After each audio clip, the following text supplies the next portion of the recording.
Yeah, recording in progress, right? Yeah, now it is in progress.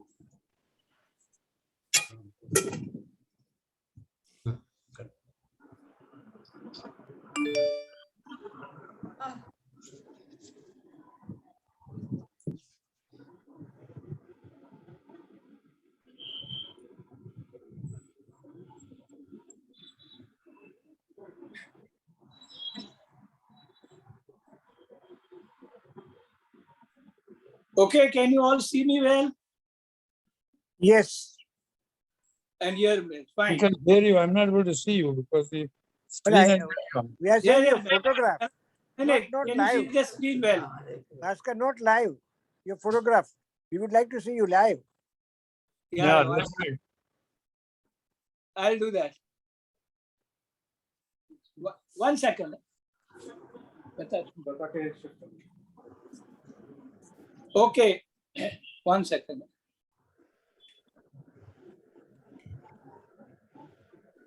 Fine. Now, basically, the talk will be on Cpet and the various subheads, which will be description of Cpet. Then we'll decide the indications and contraindications, when to stop. Then obviously talk in terms of exercise physiology, definitive terms, which are very important, is respiratory exchange ratio, ventilatory equal, heart rate reserve, breathing reserve, oxygen, and patterns. Most of the thing is based on this book, which is the Bible for Cpet, and that is Exercise Testing and Interpretation by Dr. Wasserman. Now, what do you mean by cardiopulmonary exercise testing? It is nothing else but a dynamic, non-invasive assessment of the cardiopulmonary system at rest and during exercise. We all have been used to stress test, where we say that in stress test, you do a typical treadmill test where parameters like pulse, pressure, and electrocardiogram are recorded during rest and during exercise. The basic difference here is we are going to also have various respiratory physiology parameters recorded with it. And what we are going to derive of the things are variables which are anaerobic threshold, peak oxygen consumption, and ventilatory efficiency for carbon dioxide. And all these 3 or 4 parameters, which are very important, has a very poor post-operative outcome if they are abnormal. And we'll go through that, how it is really useful. Before going into the depth, the first fundamental step which we all need to understand is that the sources of energy for ATP can be either aerobic or anaerobic glycolysis, wherein the basic molecule glycogen is broken down to glucose, which generates some energy, and then that glucose in turn is broken down to pyruvic acid. And then if oxygen is available, it goes through an aerobic glycolysis, and the end product is CO2, H2, and ATP. And if it is anaerobic glycolysis, where sufficient oxygen is not available, this pyruvic acid gets converted to lactic acid and causes acidosis. So essentially, when we are talking of exercise physiology, we are going to talk of a person who starts exercising. Initially, there will be sufficient oxygen available, but at a time when the oxygen is not available, the metabolism will change from aerobic to anaerobic, and there would be excessive production of lactic acid. When we are talking of derangement in gas exchange in diseases, what is very important for us to understand is this first thing, what is known as external and internal respiration.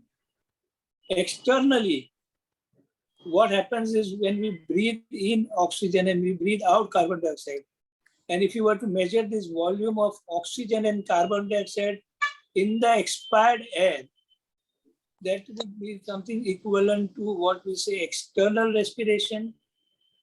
But if you really go at the tissue level,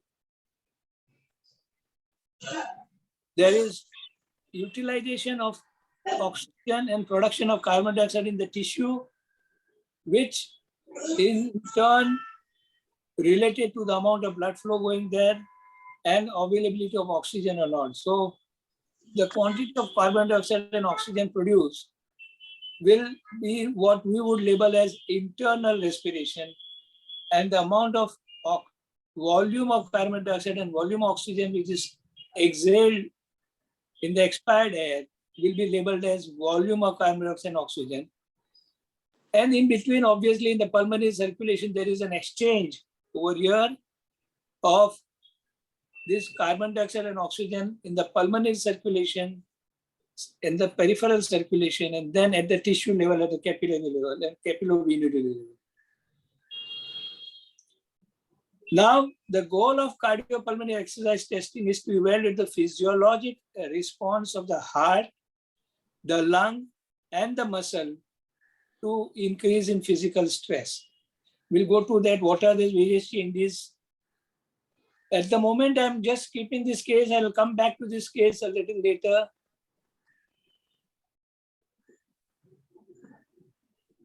Now, let us go for what are the indications for Cpet test.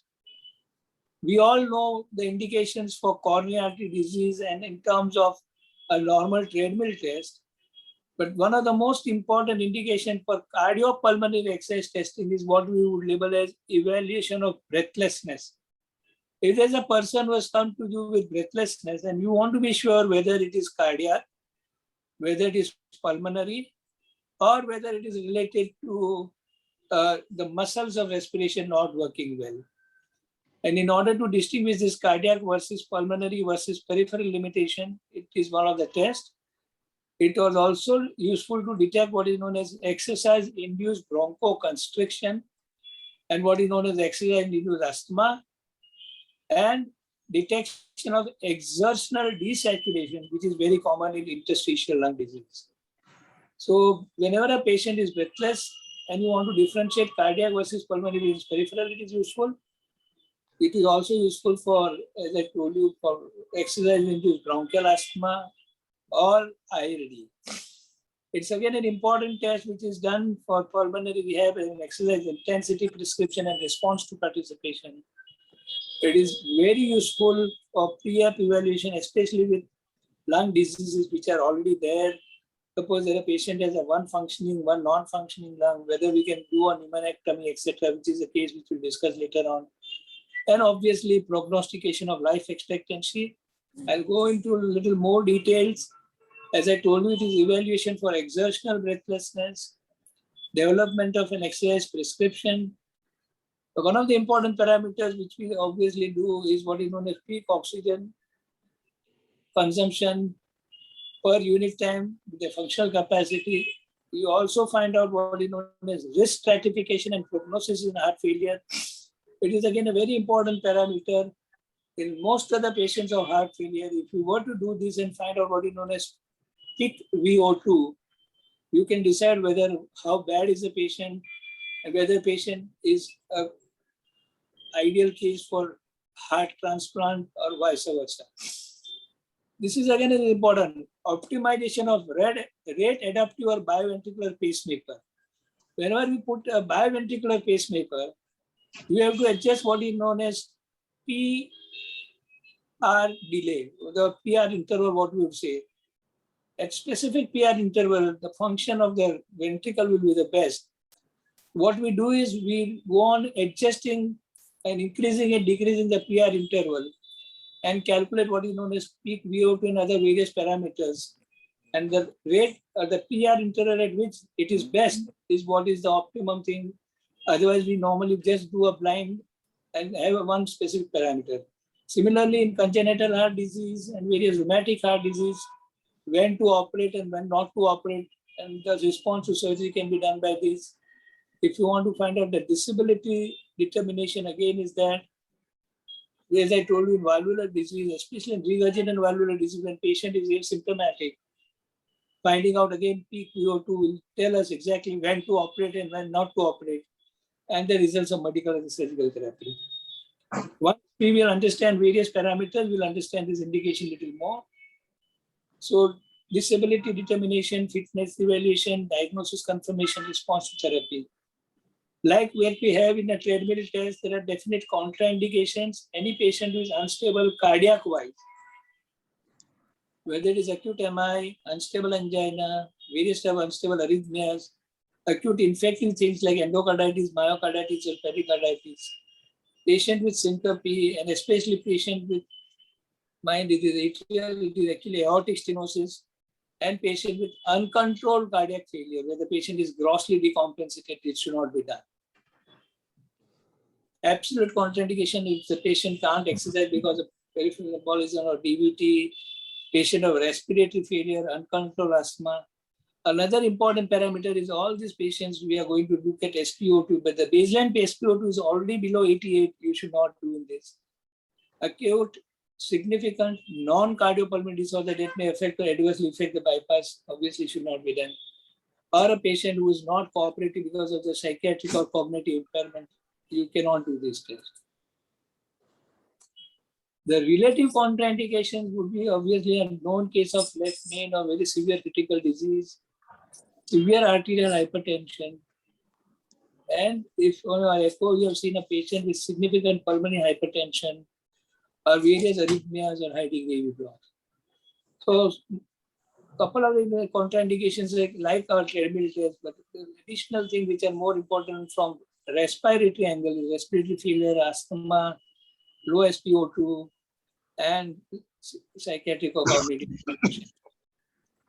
These are again the same contraindication which we find: hypertrophic cardiomyopathy, you should not, severe electrolyte imbalance, or stenotic valvular disease, complicated pregnancy, and these are obvious. Now, before doing the test, like what we do in a treadmill test, what we have to remember is you need to take a detailed history of tobacco use, medications, tolerance to normal physical activities, any distress symptoms of contraindication, the physical examination standard thing, but it is very important here to look at the height, the weight, the sex of the patient, obviously, assessment of heart, lung, peripheral pulses, blood pressure. But these are very important because most of the parameters which we are going to talk of are height, weight, and sex dependent. You need to have a look at the ECG to rule out all unstable scenarios, pulmonary function test, spirometry, lung volume, diffusion capacity, and arterial blood gas. But what is very important is at least a basic lung function and to find out what is known as functional vital capacity. Where so many times you estimate the maximum voluntary ventilation with the help of functional vital capacity. MVV, maximum voluntary ventilation, is 40 times the functional capacity, FVC. And that is very important because as you will see down the line, we will have to either assume or estimate maximum voluntary ventilation, especially if you have a good machine, then you can obviously calculate MVV on the spot, which is an actual one.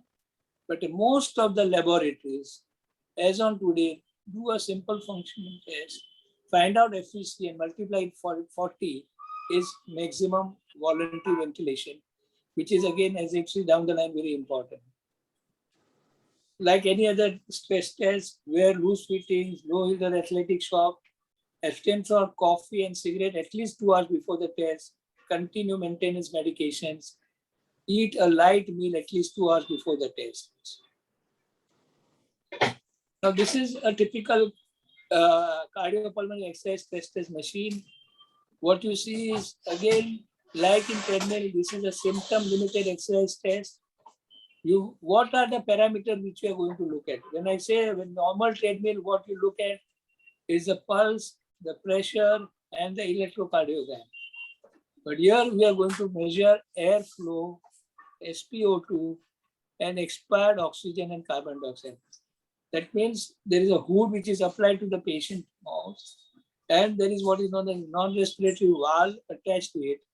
And with the help of that device, you can measure expired oxygen and carbon dioxide in terms of volume and the flow rate. And that is what is very important. You obviously have an SpO2 monitor, you measure the airflow and expired oxygen and carbon dioxide.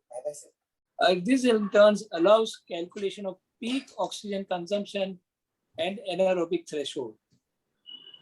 We'll come to that a little later, but essentially, what are the variables which you are looking at? What are the things which you are looking at? Pulse, blood pressure, electrocardiogram, SpO2, and you take expired oxygen and carbon dioxide volume. That is what is going to help us to calculate all other things which we'll see down the line. Like a routine treadmill test, this can be done either on a treadmill or a bicycle ergometry. But generally in this, cycle ergometry is better because it is cheaper. It is safer because less danger of fall and injury. And quite often we are doing this test on a patient who are bad cardiac patients, who evaluate peak VO2. They may be patient with severe significant LV dysfunction. And therefore, you are a little worried of fall and injury.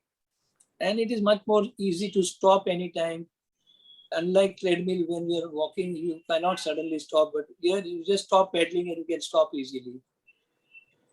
Very little training is necessary vis-a-vis a treadmill test. Very easy to record BP and blood drawn. So many times you need to draw the blood, which is again much more easier in this situation. It is less space and less noise. However, treadmill has a major benefit that you physiologically you do much better exercise and you attain much higher VO2 or VO2 max, as we would say, is much better with this, and it is more functional. So if a patient is medically fit, healthy, not very sick, then probably treadmill. But by and large, quite often these patients are compromised cardiac or respiratory wise, and an ergometry is a better option. What are the difference between the two? As you could see here, cycle ergometry, the VO2 max, as I told you, will be little lower compared to treadmill. Otherwise, in all other parameters is better. Often the limiting factor is leg muscle. Work quantification is much easier here. Weight bearing in obese is less over here. Noise and artifact is less. But yes, if a patient is not very sick, maybe treadmill will give you better estimation of VO2 max. Now in this, what you want is a very gradual increment, which is not so possible in Bruce protocol. The speed changes are very dramatic from stage 1 to 2 to 3. Therefore, normal Bruce protocol is not used for this paper. We use what is known as either incremental or a ramp where there is a slow gradual rise as in Norton or anything, or you increase slowly and then remain steady on that, then again slowly. But key point is the change in the work should be slow and gradual, unlike Bruce protocol where it may be much more faster. And on an average, we arrange, you can on a treadmill machine, or especially with this bicycle ergometer, easily arrange the watts which will be utilized per minute. If you, based on the capacity, either you can go a little lower, 10 watt per minute, that will be a little lower speed and lower resistance, where you may use a little higher wattage, where the ramp will be 10 watts. But on an average, you can take this based on protocols. Now, like treadmill, we should also know when to stop. Either patient is requesting, that means he's very tired, he can't walk anymore, he's ischemic or pain, or if you see clear-cut ischemic STT changes, or patient gets a classic angina, or patient is complaining of, means where there are a lot of premature beats, heart blocks, or if the BP goes up very high, like 230, 240 systolic or diastolic going up above 100. These are even typical steps where even you stop your treadmill test. So like treadmill, moment you see anytime a drop in BP, it is an indication to stop. But if your saturation goes below 81, or that means 80 or below, you stop. Faintness, dizziness, onset of confusion, which is suggestive of peripheral vasoconstriction or onset of pallor. The general reasons, obviously, the mechanism of exercise limitation, like over there, cardiovascular is like treadmill typically, but your additional pulmonary exercise limitation is ventilatory impairment, respiratory muscle dysfunction, impaired gas exchange, or maybe peripheral like inactivity, atrophy, neuromuscular dysfunction, etc. Or sometimes patient perceives that he can't walk anymore. Sometimes motivation is less or environmental factors are acting. Now we'll go to the most important part of the lecture. This is what we said so far is similarly most of the time like treadmill.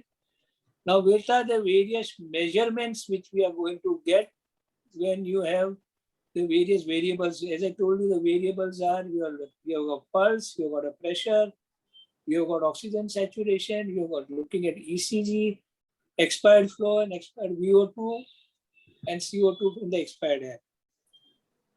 You are going to look at various parameters and we'll discuss this. Work, VO2 is volume of oxygen, volume of carbon dioxide. AT stands for anaerobic threshold, HR for heart rate, ECG, blood pressure, respiratory rate, SpO2, EBG, lactate, dyspnea, and leg fatigue.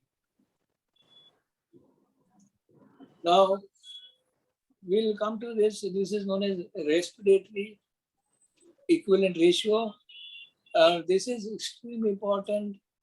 Like on a treadmill, when we exercise a patient, we want the patient to go and achieve at least 85% of the target rate to tell that the patient has adequately walked to give proper information on a treadmill. Similarly, when you do this cardiopulmonary exercise testing, you want to be sure that patient has exercised enough to interpret the results. There might be patients who will be worried, who will be anxious, or who will be malingering and stop much early. And how do you find out that? One classic parameter is your pulse rate. If your patient has achieved 85% or more of the pulse rate, it's likely that patient has adequately walked. But another important parameter is known as RER. We'll come to that. It is basically VO2 upon VCO2. And that is what, so basically it is a ratio of the volume of carbon dioxide upon volume of oxygen. It is, I repeat, volume of oxygen and carbon dioxide. Two things are looked at. And the ratio is VCO2 upon VO2 is also known as RER. And this ratio in a patient who is resting is normally less than 1, usually 0.8, 0.9. As you start exercising, the volume of oxygen and carbon dioxide will change. And at some point, if it goes above 1.1, that means patient has adequately exercised. RER more than 1.1, that means patient has walked sufficiently well to interpret the test. And then at that level, if you find out the peak VO2 or peak VO2 lead, we'll come to that little later. We will know the significance of the value. So most important parameter for you to remember is VO2 and VCO2, and ratio of VCO2 upon VO2 is normally less than 1, and that is RER. And if this ratio crosses 1.1, that means patient is adequately exercised. There might be patient whose heart rate may be good, 85% of target heart rate, but still the RER may be less than 1.1. That means they have not sufficiently exercised to interpret the CPET. We'll come to all these terminologies and then we'll come back to this slide. But important point over here is RER more than 1.1 means adequate exercise to interpret CPET. Now, this is a little important thing which is normally in a person, carbohydrates are oxidized through aerobic respiration using RER, resulting in equal ratio of CO2 release and oxygen. This implies that 100% of carbohydrate consists to produce. This is what is carbohydrate. I'll just show you what it means. Suppose this is a carbohydrate, and when body is using carbohydrate for metabolism, it utilizes oxygen and produces equal quantity of carbon dioxide and water, and obviously energy. What is more important is the respiratory quotient. That means when you have carbohydrate, the number of oxygen molecules consumed and the number of carbon dioxide produced are equal. That means if you consume one oxygen molecule, you need to produce one carbon dioxide. If you see 6, which is what is present in one carbohydrate molecule, you will produce 6 CO2. That means the ratio of CO2 upon O2 is 1 because 6 carbon dioxide molecules are exhaled when 6 oxygen molecules are inhaled to metabolize carbohydrate with aerobic metabolism. And this is where the ratio is 1. But if your fat is metabolized, then what is important, not going into the depth of this, for 23 oxygen molecules, only 16 carbon dioxide molecules are produced. And therefore, the ratio of VCO2 upon O2 is 0.7. This is extremely important. And similarly, when it is protein, it is 0.9. Now, this is useful how? I'll tell you. For example, if I RER, and if the RER is 0.7, that means this patient is using fat for metabolism, which is a good sign, and this patient will tend to lose faster with exercise. If I were to do this, then carbohydrate is utilized, and same way protein is utilized. Normally, in a patient, when they are using more carbohydrate, the ratio is 1. As you put them on an exercise program, their RER will reduce to 0.7 or 0.8, suggesting now body has started utilizing fat for metabolism. So reduction of RER from 1 to 0.7 or 0.8 means the metabolism has changed from carbohydrate to fat, and which is a good sign. Similarly, for example, the significance of RER is, if suppose there is a patient who is a COPD and is on a carbohydrate diet, then increased VCO2 and increased respiratory rate will be there. But if you use fat, then VCO2 less and less respiratory. That forms patient of COPD will do much better with fat than with carbohydrate, because for oxygen, 23 oxygen, only 16 CO2 is produced, and CO2, which is there in the breath, will increase your respiratory rate. When a patient uses carbohydrate, as much as the oxygen, same number of carbon dioxide, and therefore more respiratory rate compared to when fat is used, where there is more oxygen compared to the carbon dioxide molecule produced. And therefore, in a COPD patient, fat diet would be more preferable to carb because they are already breathless, and by carbohydrate they become more breathless compared to fat. Similarly, non-insulin dependent weight gain, high RER predicts weight gain because less fat monomer. As I told you, when I say RER is 1, that means carbohydrate is there and there is less weight gain. But my high weight gain because fat is not metabolized. As I told you, RER less 0.7, 0.8, fat metabolism good. RER more 1, carbohydrate metabolism, fat not metabolized, fat getting deposited in the body, not so good. So that is another way. So basically, even finding out RER alone, one, as I told you, is to find out whether you adequately exercise. Number 2, it will tell you that what type of metabolism is going in the body. Is it fat getting metabolized or carbohydrate? RER 1, carbohydrate metabolism.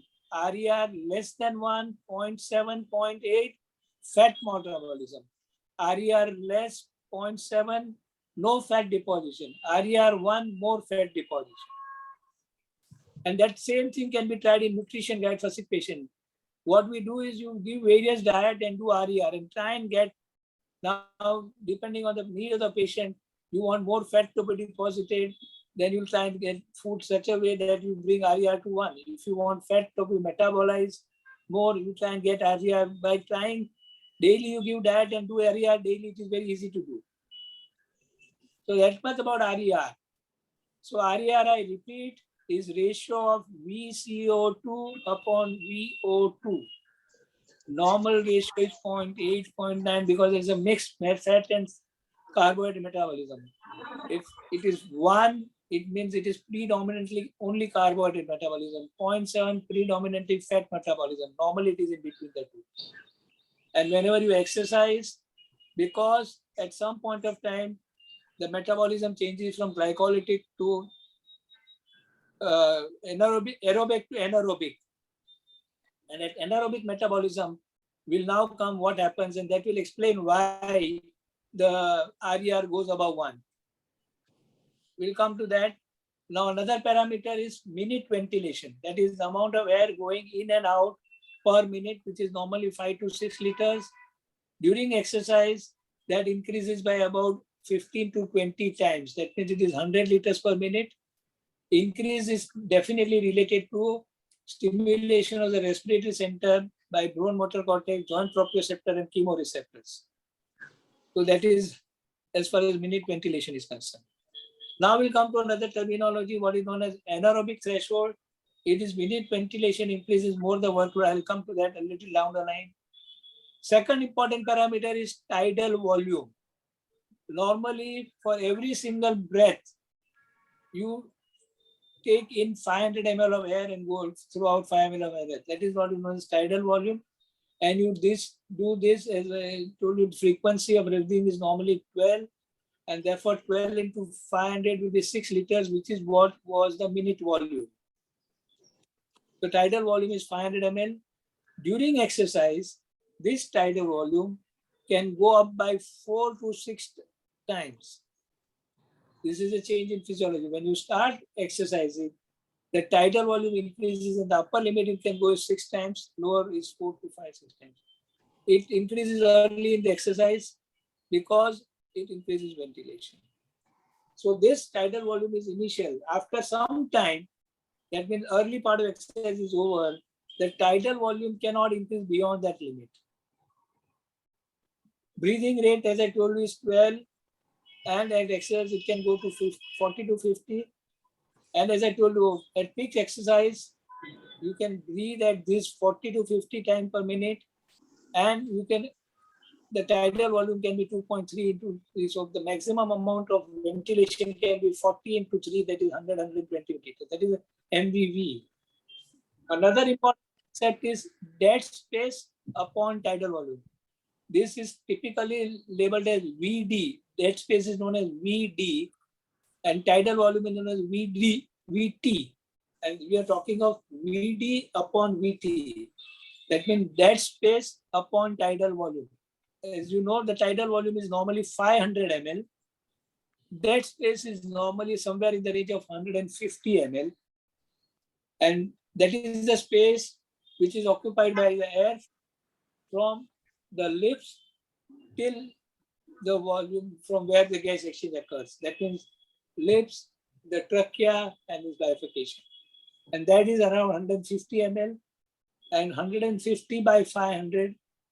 And that ratio is normally 0.2 to 0.4. That means approximately 1/3 to half. This is exactly, as I told you, 150 by 500. That is exactly where we are. At exercise, what is important is when you breathe fast during exercise, the tidal volume will remain same. By the wide tidal, that means the dead space will remain same, but the tidal volume will go on increasing, and therefore the ratio will reduce to 0.04 to 0.2 upper limit. And obviously, why this is decreased? Increased tidal volume with constant dead space. Clear so far? Hello? Yeah. Yeah, we can hear you. बस percent. Now coming to another parameter, pulmonary capillary blood transit time, not very commonly measured, but can be measured. And the time taken for the blood in the capillary blood transit time is 0.75 seconds. But during exercise, most important, the blood flows faster, and this time can reduce to half. And this is due to increased cardiac output. Another important parameter is alveolar arterial oxygen difference. Normally, during this, alveolar air and the arterial oxygen, which is taken, the difference is around 10 millimeter of mercury.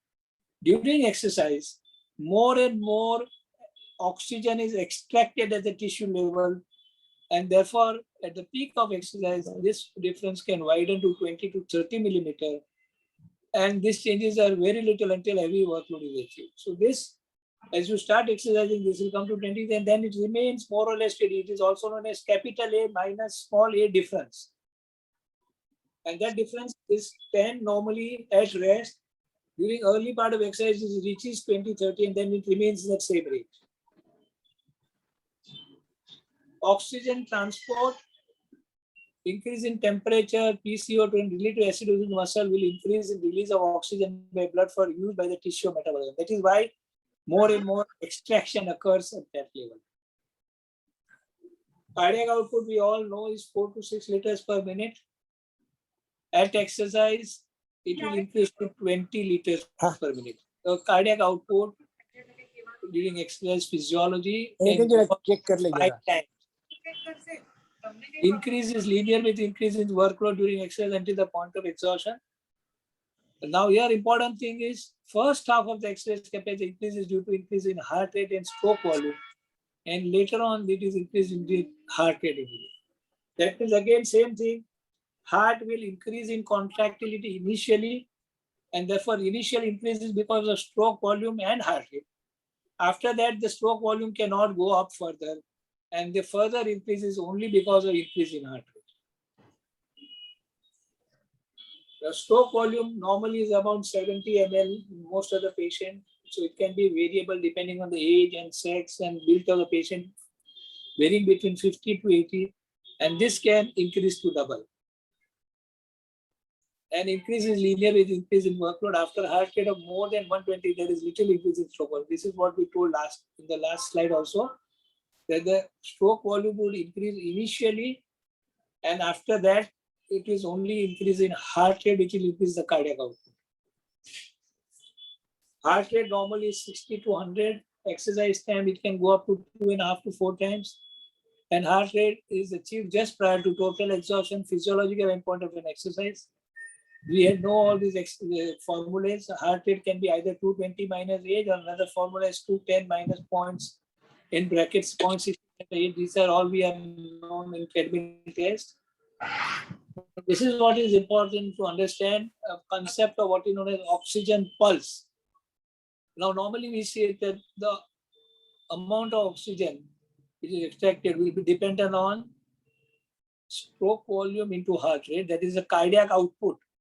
HR into SV is cardiac output, and CaO2, that is the amount of arterial oxygen in the arterial blood and the venous blood. That will tell you the amount of oxygen extracted.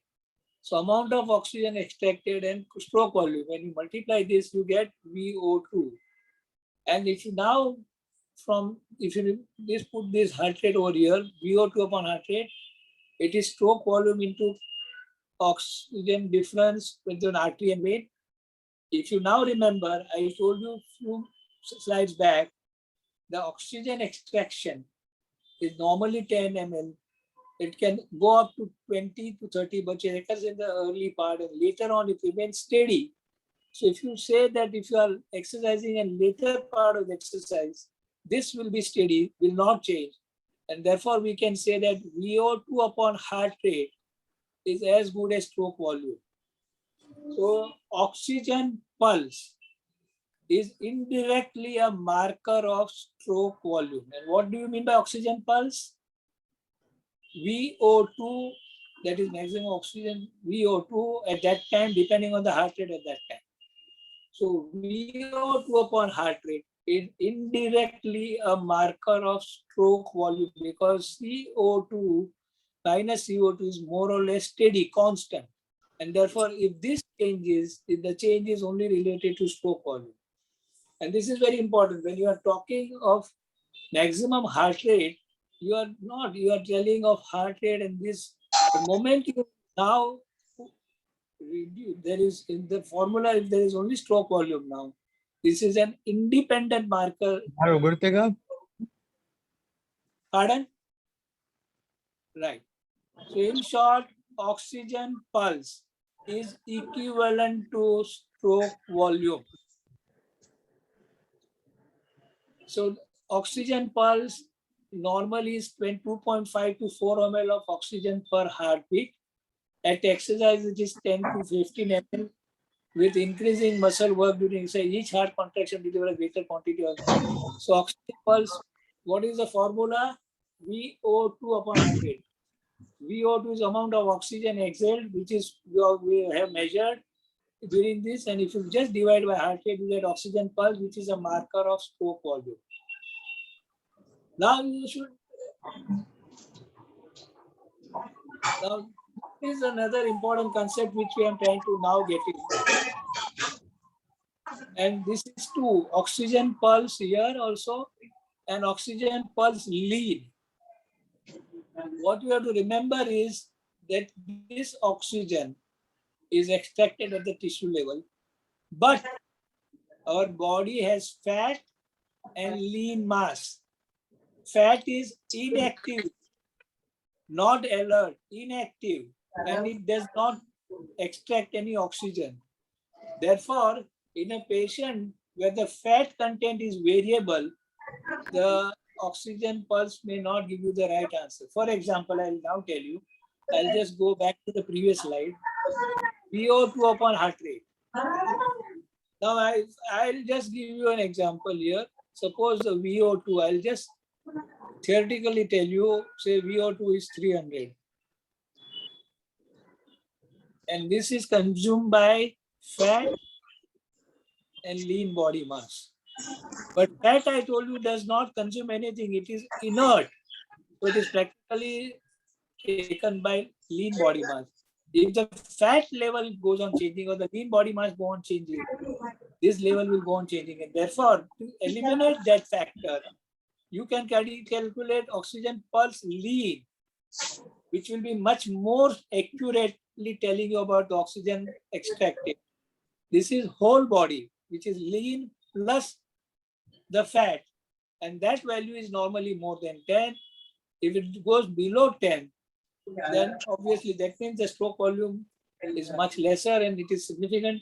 But if you now eliminate that fat part and take only lean body mass, the value is more than 14 and less than 14.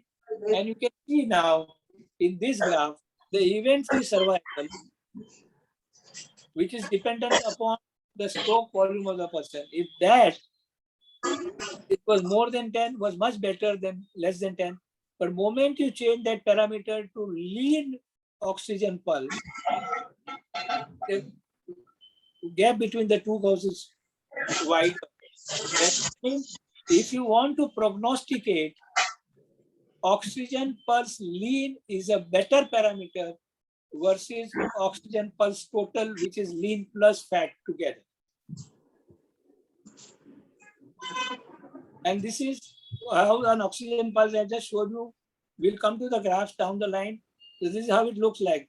As you go on exercising, this is oxygen pulse on this axis versus the work, that is a work done, which is calculated easily on an exercise ergometer. As you go on exercising and as you go on increasing the workload, the stroke volume increases. And then as you see here, then it decreases. This is where is a bad sign. Normally it would remain this and remain steady.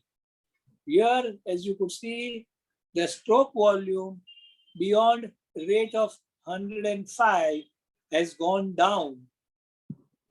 So this is oxygen pulse. Oxygen pulse, as I told you, measurement is very easy. VO2 upon heart rate. And if your oxygen pulse, which should normally go on progressively increasing like that and remain steady, is good sign. But if it goes down like this, it means there is reduction in stroke volume, and which is a marker of poor prognosis. Record चालू आहे record होतोय Looking at the cardiovascular parameters, during exercise, systolic BP will increase to 200, that can go to 90, and there is increase in pulse pressure, which is obvious. This is what we are all aware of. Arterial difference is ml of oxygen upon 100 ml of blood, which is 5 volume percent, and exercise it can increase to 2.5 to 3 times. And this increase is due to greater amount of oxygen extracted by the working muscle tissue. Now, most important parameter, oxygen consumption. Normal oxygen consumption is 250 ml per minute. I repeat, 250 ml per minute is the normal oxygen consumption at rest, which is as good as 3.5 to 4 ml per minute per kg body weight, assuming that the weight of the person is 70 kg. That means in a person with a 70 kg weight, the amount of oxygen consumed per kg is 3.5 to 4 ml. This is exactly what is known as 1 MET. If you remember, on a treadmill machine, we calculate METs. 1 MET is nothing else but 3.5 to 4 ml per minute per kg oxygen consumption. And this multiplied by weight of 70 will give you 250 ml. Now, this oxygen consumption increases directly with the level of muscular work. Increases until exhaustion occurs and until individual reaches VO2 max, which is maximum oxygen consumption, which is a marker of muscle wear, and normal range. This is 250 year at rest. At a peak of exercise, it can be anywhere from 1.7 to 5.8 ml per minute. You can imagine this. You can clearly say it is going up by 4 to 25 times. And this is very, very important parameter. One of the major reasons of doing that Cpet is to calculate oxygen consumption. When you are doing a treadmill test, the MET which you get is estimated. It is not calculated. And it is, but here you are going to get the real value because you know the oxygen consumption very clearly on the Cpet.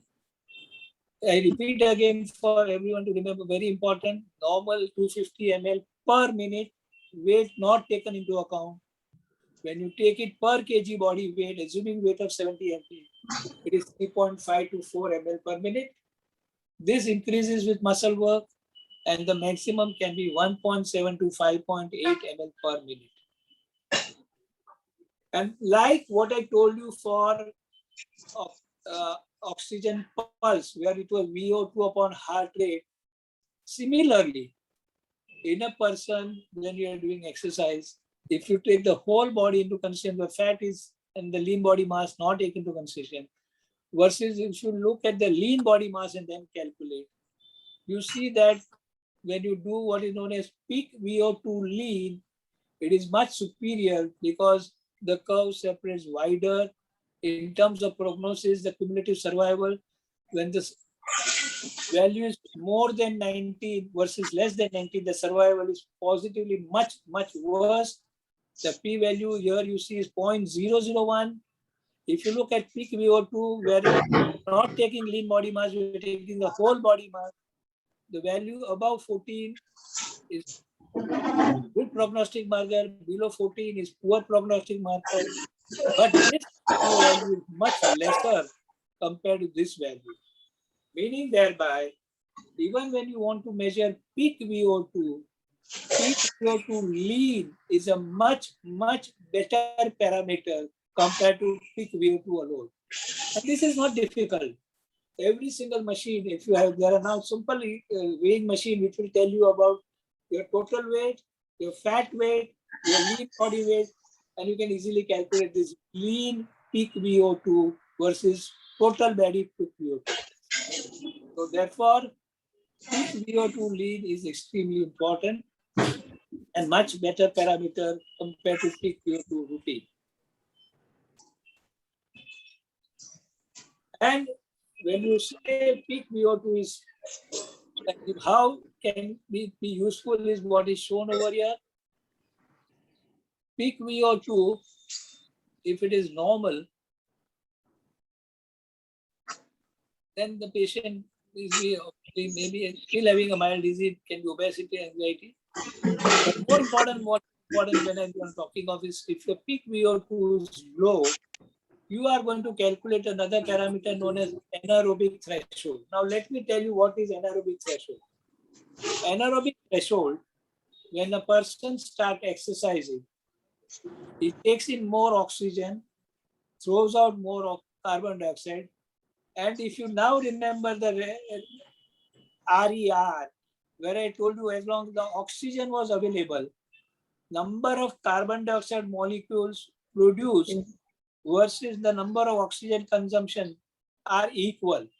For every single molecule of oxygen, single carbon dioxide molecule is produced. Till when you get tired and exhausted, or when the oxygen is fully consumed and no more available, you will go to now anaerobic metabolism. And in anaerobic metabolism, now you get formation of excessive carbon dioxide.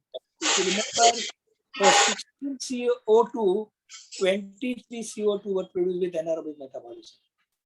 More CO2 when you go to anaerobic threshold, and at that level, the carbon dioxide level will go up, the oxygen level will remain as it is, or it will not increase to the same level now. So now VO2 would be gradually increasing, but VCO2 will increase disproportionately high and stimulate your ventilation much more to eliminate this extra oxygen, which is produced because of anaerobic metabolism. This change from aerobic to anaerobic is what is known as anaerobic threshold. The level at which the aerobic metabolism changes to anaerobic metabolism is known as, then the oxygen VO2 at that level is known as anaerobic threshold.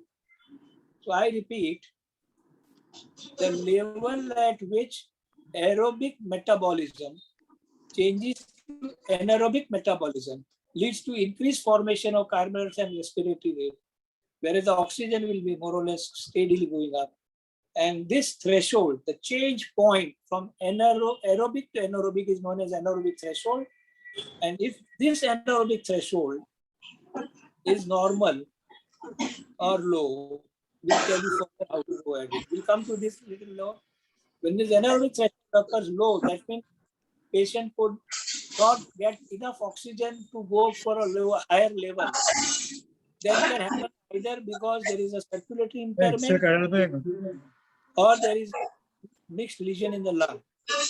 Here we are also coming to another concept of breathing reserve. Maybe I'll do one thing, I'll come to breathing reserve first. Come back to this slide a little later. Now let us see about carbon dioxide reduction. Normally it is 200 ml per minute, or it is 2.8 ml per minute per kg. About VO2, as I told you, it was 3.5 to 4 ml, and it was 250 ml.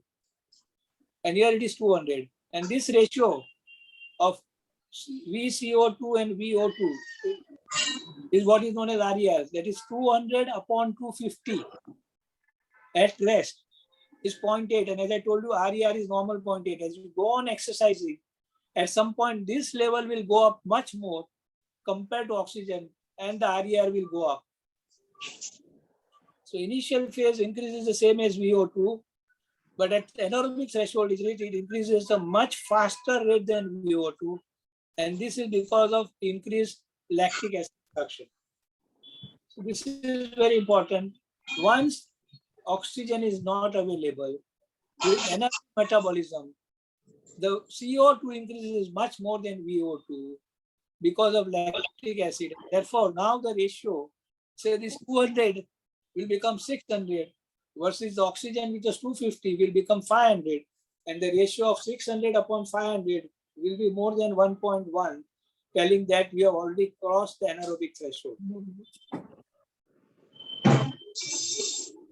And this is, as I told you, lactic acid plus bicarb this is what is the reason, as I told you, the lactic acidosis utilizes bicarb, giving that to H2CO2, which gets metabolized to H2CO2.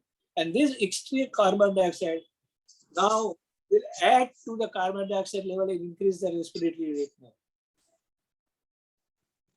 So what is anaerobic threshold? As I told you, it's a point at which aerobic changes to anaerobic.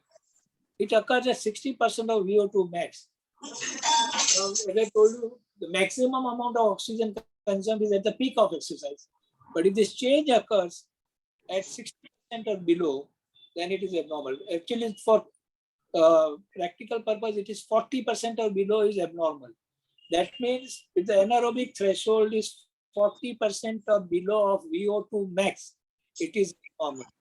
And whenever you go on anaerobic threshold, as I told you, increase carbon dioxide, much more faster breathing, and the lactic acid formation can give burning sensation and begins in working muscle. Now, these are the places where I'm trying to show you how do you come to know that anaerobic threshold is there. Now, as you see this dark line, straight line is oxygen level. This is O2, VO2 as you would say. And this is VCO2. As you see, the dark line straight of VO2 is gradually, progressively increasing. But at one point here, the CO2 was also more or less same. But at this point, the CO2 suddenly increases. And this point here is known as ventilatory threshold or anaerobic threshold. The place, the point at which VCO2 increases much more than VO2, and the change in the slope is what is important to you. Similarly, this here there is a ratio of V upon VO2, which is another way of calculating ventilatory threshold, where this ratio of VCO2 is remaining steady, but the ratio of VO2 is going up. This is obviously the denominator. So here the oxygen remains steady, and this goes up. When we are taking ratio of V, this ratio will go up. So all that we are trying to show here is important concept again, that at a level at which aerobic metabolism changes to anaerobic metabolism, VO2 suddenly increases, and this is known as anaerobic threshold. And you can also have maximum oxygen, and if this threshold occurs at 40% or below, it is abnormal. These are other ways of calculating threshold. This is another way, but this is easier to understand. We'll not go into the rest. Another important concept is respiratory quotient, which I have already told you. This is same as RER. Resting level is 0.1, and anaerobic threshold at 1, and may express for short term on 1.5. RER is nothing.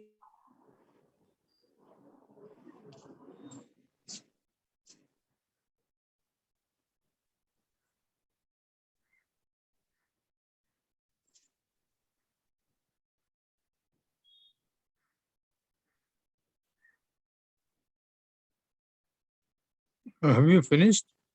Not yet. Something wrong? His audio is gone. You just call him up. Audio is gone, yeah.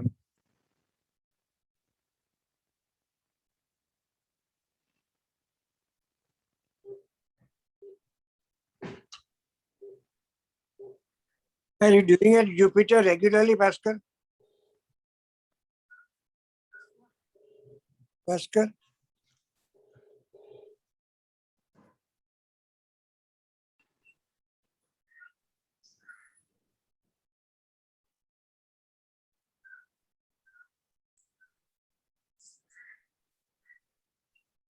Not aware that his audio is gone.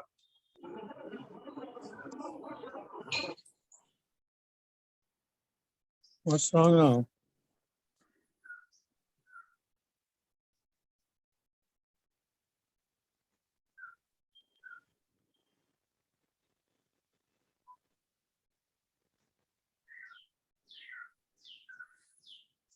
Again, there is no audio.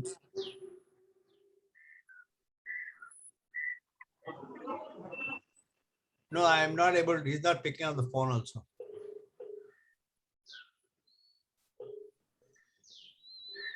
So, are you doing it Jupiter regularly, Bhaskar? I am connecting to him. He's not receiving his call at all.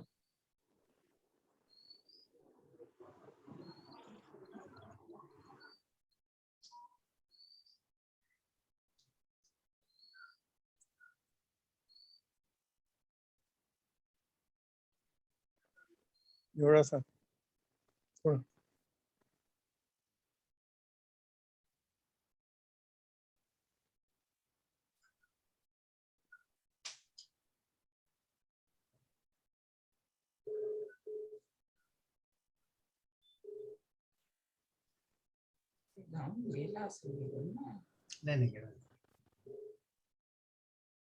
Again, audio is gone again.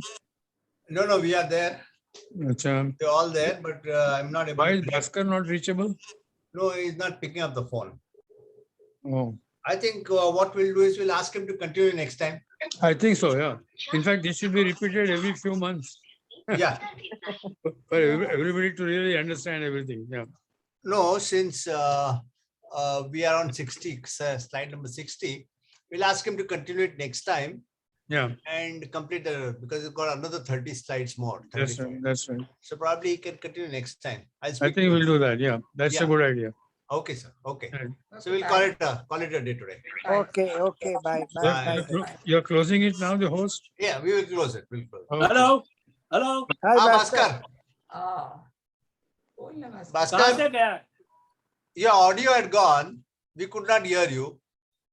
And you were blocked at slide number 61.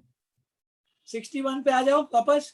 No, what we were thinking was. So what I am thinking is, before we stop, I'll just tell you what we have talked. Because we cannot finish anything more, but what we have discussed is all what we should repeat, because these are all newer terminologies, and unless it has been repeated 2-3 times, you will not remember.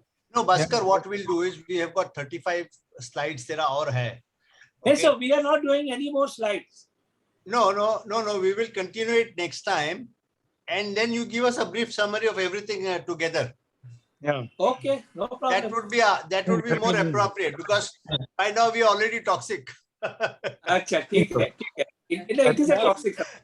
Couple of questions, Bhaskar. Are you doing it Jupiter regularly? The test? Yeah, we are doing it regularly. Bhaskar, How can much you does tell it us the reference from which you have got all this? Reference. How cost much, of- how much Washerman. does it cost, Bhaskar? What is the name of the book? Washerman, WA, manual of CPET by Washerman, I can Washerman. understand. What is the name of the book? Yeah, my slide number 5 is showing that. It is. I've taken a photograph and shown in the slide. Okay, okay. So show it next time. Is the book available in Bombay? Yeah, it is available. Some book, any good book depot, medical book depot. Yeah. Washerman. If I ever use the word Washerman, I'll get it. Yeah.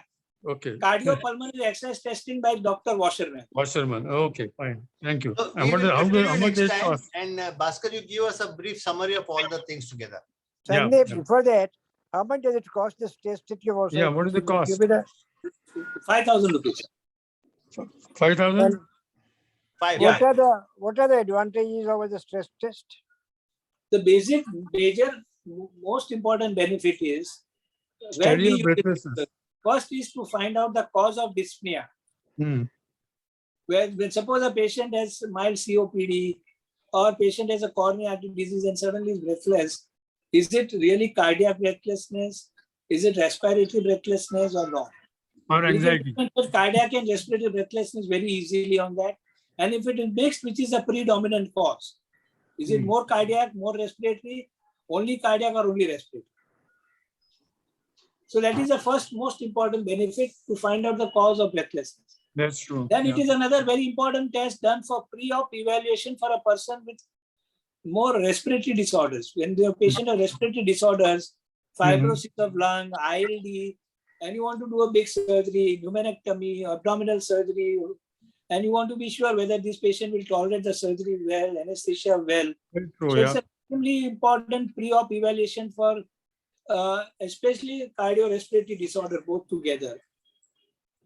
Then it is another very important test for finding out the right time for surgery, which includes A, lung transplant, B, valvular heart disease, and C, congenital heart disease. When to operate. There, the important parameter which is used is VO2 lead, maximum oxygen consumption. Normally, if that figure is less than 14, that means the patient is a fit candidate to go for cardiac transplant or lung transplant. And if it is less than 14, they are unfit for other surgeries. Suppose a patient VO2 is 10, VO2 max is 10, that patient is wanting other surgery, abdominal surgery, then you will say they are very high risk patient. So when to operate cardiac patient and next patient to subject for lung transplant. Suppose there is a patient with ejection fraction of 25 or 20 or 15, and you say this patient is probably a candidate for heart transplant. What you do is you find out VO2 max. If the VO2 max in this patient with ejection fraction of 15 is 16, 1/6, that means he is still not a candidate for heart transplant. But same, the different person, same ejection fraction, but if the VO2 max is less than 10, he is a candidate for heart transplant. So deciding heart transplant will not be easy on an ejection fraction, but it will be easy to decide on a VO2 max. Then when they are treated, how much the VO2 max goes up. So serial VO2 max will tell you whether the patient is improving or not. So pre-op evaluation for transplant, pre-op evaluation for valvular heart disease, follow-up for valvular heart disease, pre-op evaluation for congenital heart disease. Patient is asymptomatic and you want to decide whether the patient should be operated or not operated. Then you do again VO2 max and you can tell if the VO2 max is below 10, below 14, it needs surgery for valvular disease, for congenital heart disease, or heart transplant. So obviously, so that is another major benefit. Then in a patient of heart failure for follow-up also, if a patient VO2 max is 18, now it becomes 16, then it becomes 14, that is progressively going down. Though the EF may not go down too much, the GLS may not go down too much, but this may go down. So it is pre-op evaluation for all these patients: heart transplant, follow-up heart failure, pre-op evaluation of congenital heart disease, valvular heart disease, and differentiation of, as I told you, various types of breathlessness.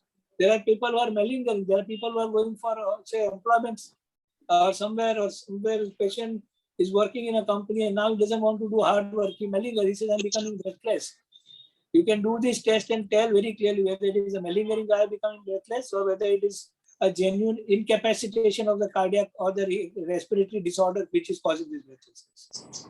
Can you tell us which is the book depot which will have this book definitely in Bombay? Near KEM somewhere? We have that book in our library at Cpet, so that is where I have read. So I would not know where I would get it. But Where I did think you buy it? but maybe I can inquire and let you know. From Balani, probably we'll have Balani. Balani, yeah. Okay. But I'm not sure because we have that book in our library, so I have read it from there. You got it in the library, is it? Achha. Yeah. Very nice. Excellent. Sir, bolo aur kuch? Wonderful. I said you are Great sitting more in the presentation, library now Rashka. than when you are doing a PG. No, so basically, I understand there are a lot of terminologies, but unless it's repeated, there is no way. But important to know the indications, when to use it, how to use it, Yeah. and which are the important parameters which you look at. Correct. One of the most important parameter is anaerobic threshold, VO2 max. I think once you have understood what is VO2 max, how does it change, what is anaerobic threshold, I think we understood most of the things. But then there are so many minor things which we will not like to take the detail of. But indication is what Dr. Kokani was asking is very, very important. When to really ask. for this test. So besides you, who else is doing this test in Jupiter? Anyway, basically, Dr. Nitin Burkuli does it. It is in the department of non-invasive cardiology. We Okay. refer it, but out of my interest, I have done quite a lot. But essentially, it comes in the department. Burkuli is one who does it regularly. Burkula is doing this. Yeah. So it is the same treadmill. We do not have a cycle ergometry, so we are doing on treadmill over there. But the preferred method is cycle ergometry. You have got this book in Jupiter Hospital and your own library also, both? Then the same Jupiter Hospital Library. Acha, okay. Good. So next time, Bhaskar will cover up the balance slides. So And what give us a- balance बाद में लेगा, balance बाद में. पहला जो बोला है वही बहुत complex है. So we'll start with in nutshell. Nutshell will take one point of Yeah. everything. Give us a summary of the basic We'll first constituents. summarize what we have told, and then we'll go forward. Okay. Because I'm not sure whether in second time also whether we'll cover everything. Because now the thing which is remaining is the most complex of the lot. How many man hours you spend for studying this? How many man hours? I have read this book Huh? and 3, 4, 5 times before, and taken lecture 2, 3 times before I get this clarity. I know. This must be. Bhaskar, Besides the yeah. cardiac, we have to understand the respiratory physiology also very well. you're father of Siddharth Shah. Yeah. Siddharth also is so intelligent. Yeah, Right. Bhaskar, it's fantastic. Huh? absolutely, man. No You question. have picked up the subject so beautifully, presented the difficult subject so nicely, Yeah, good slides and good talk. Good. Very difficult topic. Very difficult. But we have to improve IQ now. Bhaskar, have to improve IQ. No, sir. So that is what exactly. Next time, what we'll do is we'll just put down 10 parameters and just tell you significance of each. Then it's very easy. For example, moment I say oxygen pulse, only thing which should come to your mind is the stroke volume. That's all.